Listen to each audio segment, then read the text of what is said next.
Hi, my name is Fiona Flynn, and this is my OT TED Talk for our Philosophy of Occupational Therapy course. I wanted to cover the Kawa Model, how it's relevant to our current semester, and the different components that make up the model. In our Models of Practice class, we have covered the PEO, CMAPI, and the MOHO models, but we will not be covering the Kawa Model.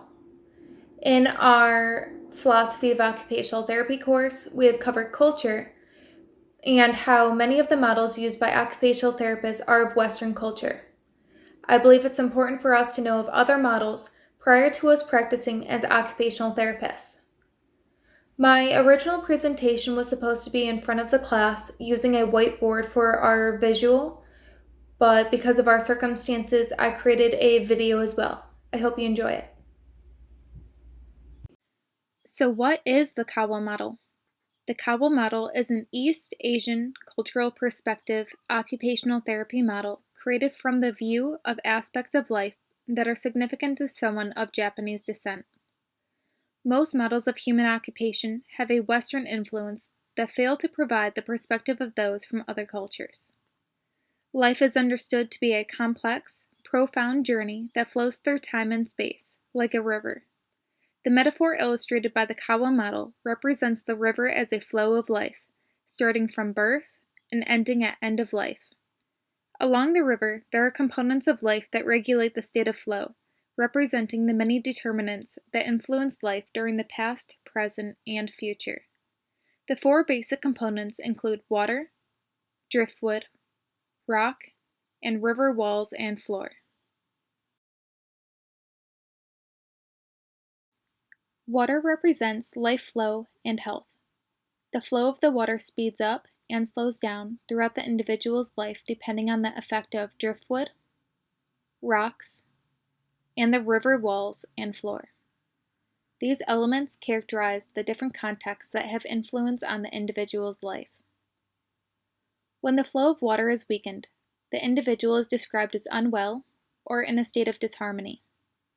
This could be caused by an unexpected life circumstance or environmental factor which can disrupt the water's course. When this flow has completely stopped, the metaphor states that this is when the river is released into the vast ocean and the end of life is reached. The river sidewalls and river bottom represent the individual's environment, including the social and physical contexts. In certain non-Western societies like those of Japan, social relationships are regarded to be the central determinant of individual and collective life flow. The physical context includes home, work, built, and natural environments. These river sidewalls and river bottom can either enable the flow of water, such as having a good support system, or enable it, such as living on the 5th floor in a building with no elevator. The Kawa metaphor also recognizes that a disabling environmental context can become a larger area of concern when such things as rocks, which represent life circumstances and problems, occur. This is represented by having rocks in the river that directly butt up against the river walls and bottom, compounding and creating larger impediments to the river's usual flow. The rocks represent life circumstances and problems. This could include one large rock or many small rocks that are disrupting the flow. By recognizing the impeding rocks, observing their variation in size, density, shape, color, and texture, the occupational therapist is better able to assist the client to reach a better flow and more harmonious state. Driftwood represents the individual's personal assets and liabilities. This includes values, character, personality, knowledge and experience, special skill, and immaterial and material assets. All of these components have the ability to either enable or disable the flow of the water. The driftwood enables the flow of the river by colliding with other structures, moving barriers, and eroding constraining surfaces of river walls and rocks. It disables the flow when the driftwood settles near rocks and in river sides and walls. The spaces located between the rocks, driftwood, and river walls and bottom represent the channels of flow of life.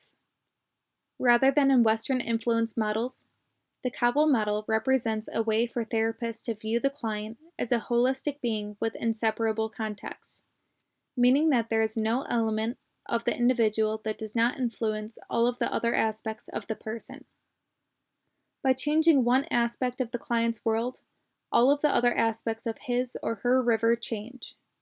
By using this model, occupational therapists' objective is to assist the client on focusing and enhancing the spaces, improving the overall flow of the individual's life. The Kawa model metaphor was created to visualize the different components of the individual and the state of harmony between these components. Thank you for listening to my OT TED Talk. I hope you've learned a lot.